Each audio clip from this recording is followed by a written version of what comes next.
Nirerespeto ng Palasyo Malacanang yung naging desisyon ng Supreme Court sa impeachment case laban kay Sara. Court decision based on erroneous facts anya. Una sa lahat, nananatili ang respeto ng impeachment na ipinadala sa Senado ay barred o unconstitutional ay nakaangkla sa mga factual premises o findings. 2025 laban kay Vice President Sara Duterte.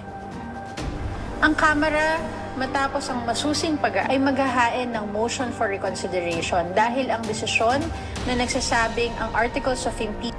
The Palace on Sunday said it respects the Supreme Court decision blocking the impeachment case against Vice President Sara Duterte for being unconstitutional but does not necessarily agree with it. The Palace and its principal, President Ferdinand Nagbabagang mga balita at pagtalakay sa mga isyu ng lipunan. Bulsa, opinyon, banat at paglalantad sa katotohanan. Bulsa, what you see is what you get. You decide.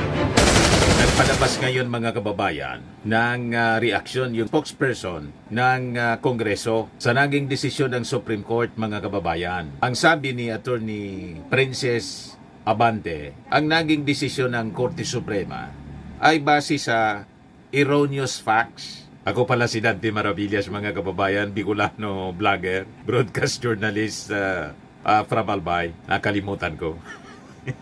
Pasensya na. Excited kasi tayo na ipaabot sa inyo itong balita. Sa kayong Palasyo Malacanang, nagpaabot na rin ng reaksyon si Jose Castro. Sabi ni Jose Castro, nirerespeto ng Palasyo Malacanang yung naging desisyon ng Supreme Court sa impeachment case laban kay Sara.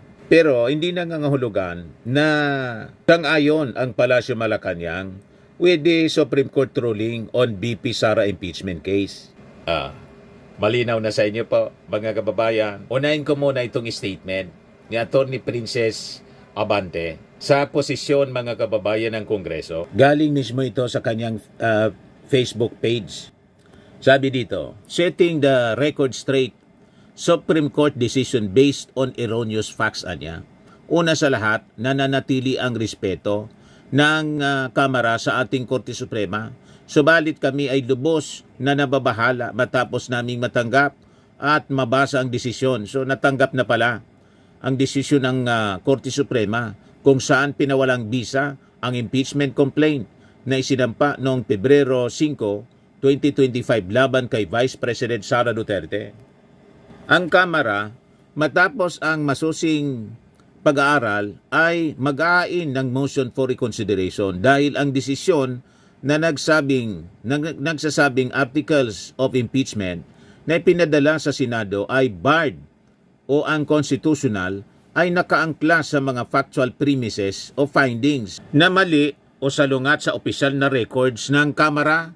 Naninindigan ang Kamara na ang proseso ng impeachment ay naayon at sumunod sa Constitution at jurisprudence gaya ng desisyon sa Francisco at Gutierrez. Sa madaling salita, ginawa ng Kamara ang lahat upang sundan ang mga alituntunin at prinsipyo ng ating saligang batas at ng naunang pasya ng Korte Suprema. So, dali-daling naglabas ng statement po yung Kamara ngayon kasi natanggap na pala yung official, yung copy, natanggap na. So sabi ni Attorney Princess, mali yung naging batayan sa naging desisyon ng Supreme Court. Erroneous facts. Pakinggan natin yung kanyang statement mga kababayan.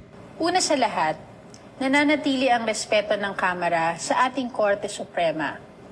Subalit kami ay lubos na nababahala matapos naming matanggap at mabasa ang desisyon ng Korte Suprema kung saan pinawalang bisa ang impeachment complaint na isinampa noong 5 ng Pebrero 2025 laban kay Vice President Sara Duterte. Ang Kamara, matapos ang masusing ay maghahain ng motion for reconsideration dahil ang desisyon na nagsasabing ang articles of impeachment ay ipinadala sa Senado ay barred or unconstitutional. Angkla sa mga factual premises o findings na mali at salungat sa opisyal na record ng Kamara. Naninindigan ng Kamara na ang proseso ng impeachment ay naaayon at sumunod sa konstitusyon at jurisprudence gaya ng desisyon sa Francisco at Gutierrez. Sa madaling salita, Ginawa ng Kamara ang lahat upang sundan ang mga alituntunin at prinsipyo ng ating saligang batas at ng mga naunang pasya ng Korte Suprema. Kaya't kami lubos na nababahala sa tila bagong mga requisites na itinataw sa nasabing desisyon. One of the central facts in the Supreme Court claimed that the February 5 impeachment complaint was transmitted to the Senate without a plenary vote. This is categorically false. Po ito. Noong February 5, 2025, si Majority Leader Manix Delipe ang nagmungkahi na ipasa ang February complaint sa Senado. Batay sa katotohanan ito ay verified at permado nang hindi bababa sa 1/3 ng mga miyembro ng Kamara. Ang mosyong ito ay inaprubahan sa plenaryo at agad rin bumuo ang Kamara ng Panel of Public Prosecutors. Makikita po ito sa House Journal number 36 at detalyado rin sa opisyal na record of the House of Representatives. Ang transmittal sa Senado ay hindi unilateral o ministerial. It was a clear result of plenary action. The court also claimed that the House failed to act on the first 3 impeachment complaints filed in December 2024. This too is inaccurate. Sa parehong araw na inaksyonan ang February complaint, bumoto rin ang Kamara sa plenaryo na i-archive ang 3 impeachment complaints na inihain noong December. Ginawa ito ilang oras bago mag-adjourn ng session dahil nakumpirma na ang February complaint ay permado at verified ng 1/3 ng mga miyembro ng Kamara. Ayon sa konstitusyon, ito ay itinuturing ng Articles of Impeachment at obligadong ipadala sa Senado para sa paglilitis. Gayunman, sinabi ng Korte na hindi raw kumilos ang Kamara sa 3 reklamo dahil nag-adjourn na para bang pinabayaan ang mga ito ng walang aksyon o konsiderasyon. Ito ay malinaw na salungat sa opisyal na record at sa mga dokumentong isinumite mismo sa Korte Suprema. Conclusion drawn by the Supreme Court that the February complaint violated the 1-year bar is therefore grounded on a factual and procedural inversion. Ang pinakabatayang saligan ng desisyon kung saan umikot ang mga legal pronouncement ng Korte ay mali. Hindi isinama ang plenary vote, mali ang pagbasa sa timeline ng mga kilos ng Kamara, at mas pinaniwalaan ang isang news article kaysa sa House Journal at opisyal na report na isinumite mismo sa Korte. Kabahala na ang desisyon ay hindi man lang bumanggit o tumugon sa mutong ito. The Supreme Court also invalidated the articles of impeachment on the ground of due process.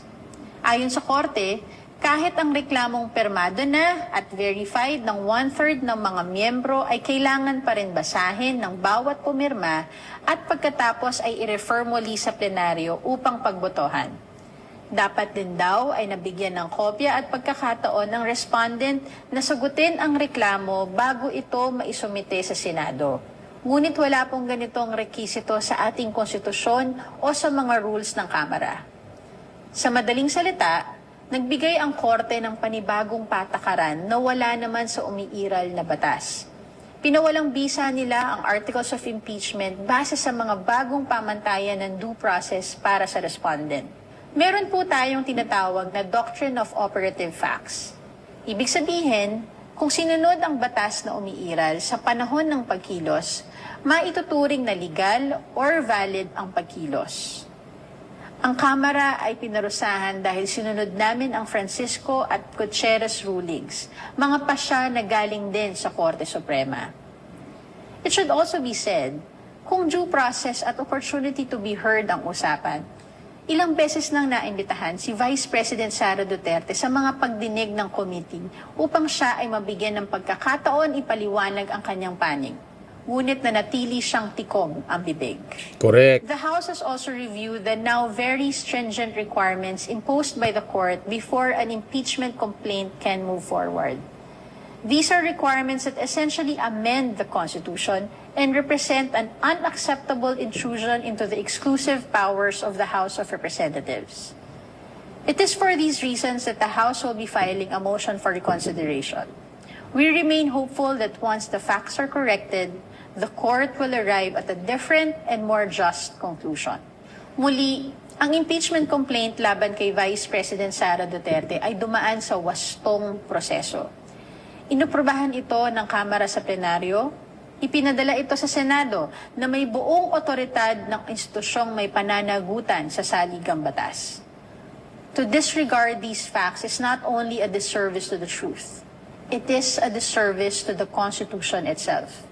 Nananatiling matatag ang Kamara sa tungkuling ipagtanggol ang integridad ng ating mga demokratikong institusyon. Hinihikayat namin ng publiko na basahin ang mga record, sundan ang mga pangyayari, at huwag malito sa maling impormasyon. Malinaw ang katotohanan. Nagkaroon ng botohan, naitala ito sa opisyal na talaan, at ginawa ng Kamara ang kanyang tungkulin.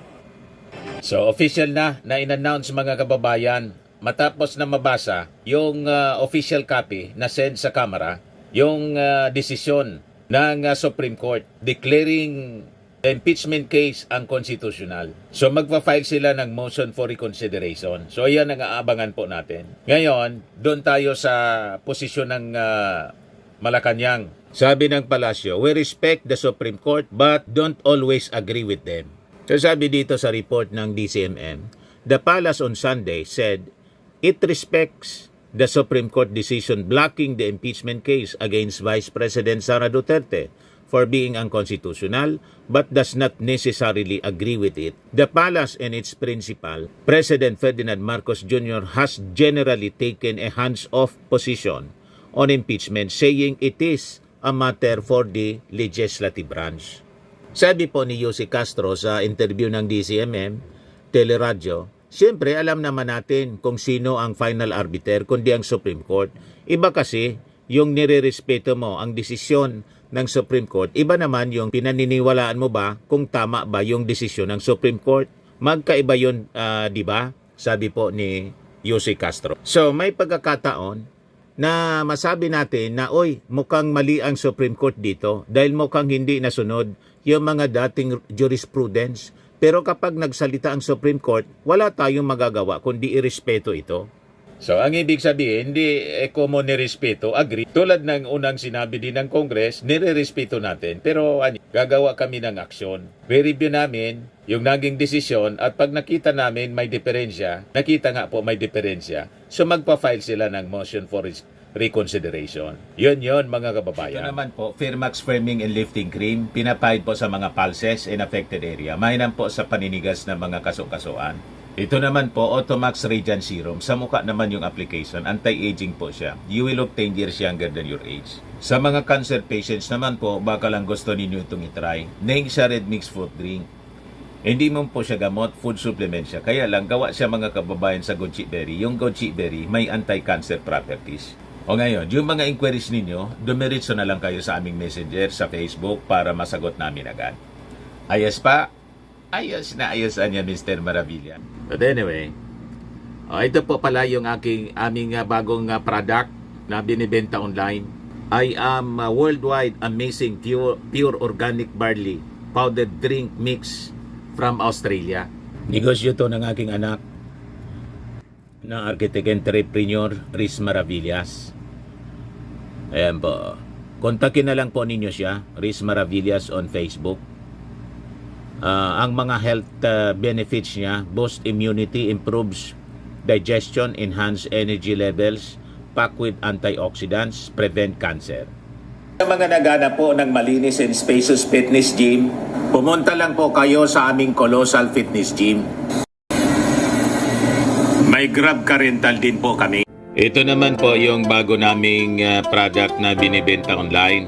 Eye Glow Serum, whitening po siya. Tingnan ninyo yung epekto sa aking anak na architect before and now. Yung mga inquiries po ninyo, dumiretso na lang kayo sa kanyang Facebook account, Riz Maravillas.